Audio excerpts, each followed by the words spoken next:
अस्सलाम वालेकुम स्टूडेंट्स। जैसा कि हमने इससे प्रीवियस लेक्चर में डिस्कस किया था कि जो है वो ट्विस्टेड पेयर केबल्स क्या होती हैं, उनकी कैरेक्टरिस्टिक्स क्या होती हैं और उनके जो है वो कुछ जो है डिसएडवांटेज के बारे में हमने डिस्कस किया था। और फिर हमने देखा कि कोएक्सियल केबल किस तरह से वर्क कर रही होती हैं और उनके डिसएडवांटेजेस क्या होते हैं। आज के लेक्चर में हम कवर करेंगे फाइबर ऑप्टिक केबल को और उसके करेक्टरिस्टिक्स पढ़ेंगे और जो उसके कुछ डिसएडवांटेजेस हैं उनके बारे में डिस्कस करेंगे। मैं हूं हैदर अली, आपका computer instructor V tuition channel की तरफ से। वी ट्यूशन पाकिस्तान का पहला free of cost learning platform है जहां पर ना सिर्फ आपको वीडियो लेक्चर्स मिलेंगे बल्कि उनके साथ साथ आप अपने सब्जेक्ट से रिलेटेड तमाम क्विज़ेस और कंप्लीट नोट्स भी जो हैं वो www.vtuitions.com पर free of cost sign up होके डाउनलोड कर सकते हैं। तो चलते हैं हम अपने नेक्स्ट लेक्चर की तरफ।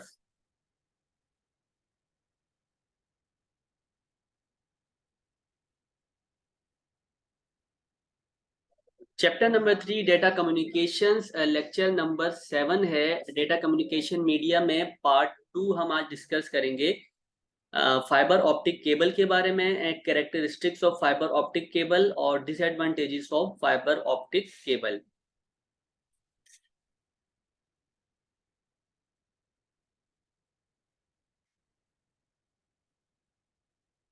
अच्छा, जैसे मैंने आपको बताया था कि जो दो टाइप्स हमने डिस्कस की, एक कोएक्सियल केबल और आपका जो था ट्विस्टेड पेयर केबल, उनकी स्पीड जो थी वो एमबी से लेके 10 MB या एमबी से लेके जो है वो 10 GB तक कंटिन्यू जो है वो जा रही थी। लेकिन फाइबर ऑप्टिक केबल की स्पीड की अगर बात करते हैं तो इनकी स्पीड जो है वो 100 GBps से लेके आगे तक जो है वो जाती है। तो ये उन दोनों से जो है, यानी कि आपकी ट्विस्टेड पेयर केबल से लेके और कोएक्सियल केबल से लेके फाइबर ऑप्टिक की केबल बहुत ज्यादा जो है वो हाई होती है।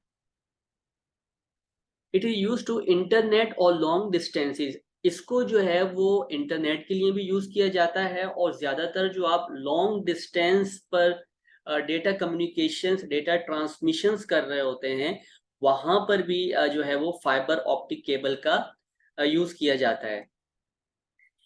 अच्छा, अब इसमें होता क्या है कि digital signals are sent as light pulses which are translated back into electrical signals. अब इसमें क्या होता है कि जो आपके डिजिटल सिग्नल्स होते हैं उनको लाइट पल्सेस की मदद से जो है वो ट्रांसलेट किया जाता है और उनको कन्वर्ट कर दिया जाता है इलेक्ट्रिकल सिग्नल्स में। अब देखें इसमें क्या है कि fine glass strand surrounded by glass cladding and protective layer. अब इसको डिजाइन इस तरह किया जाता है कि इसमें जो है वो आपकी एक प्रोटेक्टिव लेयर्स का जो है वो प्रोटेक्टिव लेयर्स के ऊपर जो है उनके नीचे क्लैडिंग्स का यूज किया जाता है। उस क्लैडिंग के अंदर ग्लास स्ट्रैंड का जो है वो यूज करके इस फाइबर ऑप्टिक को बनाया जाता है। यानी कि यहाँ पे ग्लास स्ट्रैंड से मतलब ये है कि जो इंसानी बाल होते हैं, आप समझ लें कि उतना ही जो है वो बारीक इसमें जो है वो ग्लास स्ट्रैंड लगे होते हैं जिसके अंदर से आपका डेटा एक जगह से दूसरी जगह पर ट्रेवल करता है। अब glass cladding reflects light back into the core guiding the light along the wire. अब यहाँ पे क्या कह रहे हैं कि देखें, जो ग्लास क्लेडिंग होती है, जो आपकी कोर के ऊपर की जो क्लेडिंग लगी होती है, वो क्या करती है, आपकी लाइट को रिफ्लेक्ट होने से जो है वो बचा रही होती है। यानी कि जब आप कोर में से आपका डेटा ट्रांसफर होता है उस लाइट के थ्रू, तो वो लाइट बाहर जब आ रही होती है तो उसको क्लेडिंग क्या करती है, रिफ्लेक्ट होने से बचा रही होती है।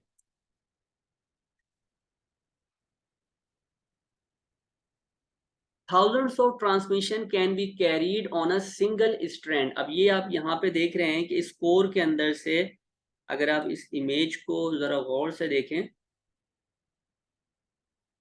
ये ये कोर है, ठीक है। ये जो आपको ऑरेंज कलर की नजर आ रही है, इस कोर के अंदर से जो ग्लास स्ट्रैंड निकला हुआ है, इसके अंदर से जो है वो आपकी क्या होती है, ट्रांसमिशन, यानी कि थाउजेंड्स के करीब जो है वो ट्रांसमिशन इस सिंगल स्ट्रैंड में से सफर कर रही होती है।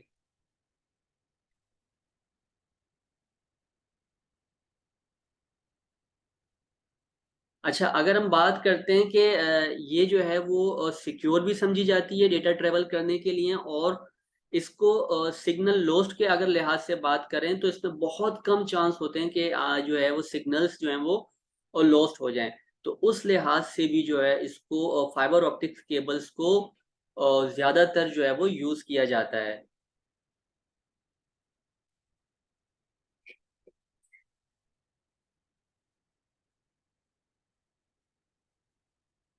यहाँ भी इस डायग्राम में आप देख सकते हैं कि देखिए सबसे पहले ये कोर आता है। ठीक है, यहाँ पे क्या होते हैं कि आपके पास थिन स्ट्रैंड ऑफ ग्लास लगे होते हैं, बारीक बारीक से इंसानी बाल की तरह से जो है वो स्ट्रैंड होते हैं। ठीक है, वो क्या कर रहे होते हैं, वो आपके डेटा को ट्रांसमिशन करने के लिए यूज किए जाते हैं।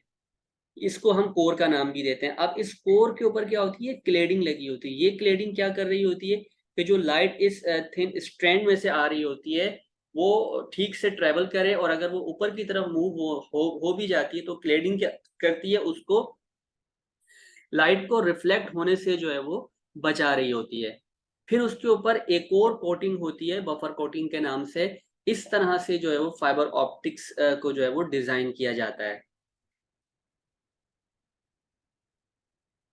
ये आप देख सकते हैं कि इस स्ट्रक्चर में भी अगर आप देखें तो ये कोर है। ठीक है, ग्लास प्लास्टिक, यानी कि वो जो अब मैंने आपको बताया था कि थिन स्ट्रैंड जो लगे होते हैं ग्लासेस के, उन ग्लास वो यहाँ पर होते हैं।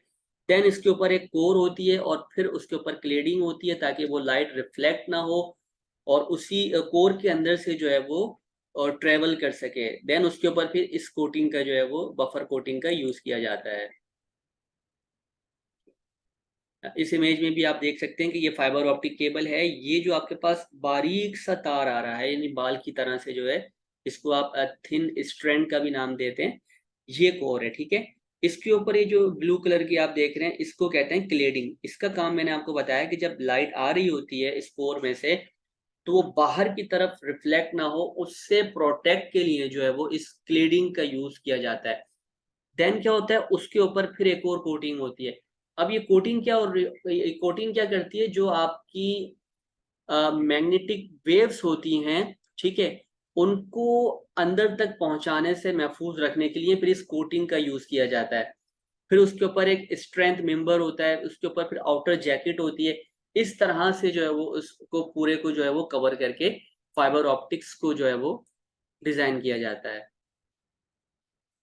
इसी तरह से अगर हम इसकी डिसएडवांटेज की बात कर लेते हैं तो ये बहुत ज़्यादा एक्सपेंसिव होते हैं ट्विस्टेड पेयर केबल्स के लिहाज से, और जो आपके कोएक्सियल केबल्स थी उन दोनों को अगर कंपेयर किया जाए तो फाइबर ऑप्टिक केबल जो है वो बहुत ज़्यादा एक्सपेंसिव समझे जाते हैं।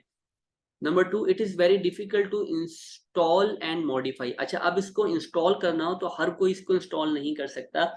इसको इंस्टॉल करना भी बहुत डिफिकल्ट होता है, और अगर उसको मॉडिफिकेशन उसमें कुछ करनी हो तो वो भी बहुत ज़्यादा जो है वो एक डिफिकल्ट टास्क समझा जाता है।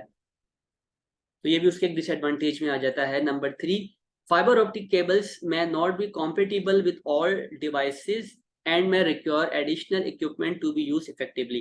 अच्छा, अब इसमें क्या है, देखें कि इसको आप हर डिवाइसेस के साथ जो है वो आप आसानी से यूज नहीं कर सकते। इनके लिए एक अलग से जो है वो एडिशनल इक्विपमेंट्स का यूज किया जाता है ताकि ये ठीक से जो है वो वर्क कर सकें।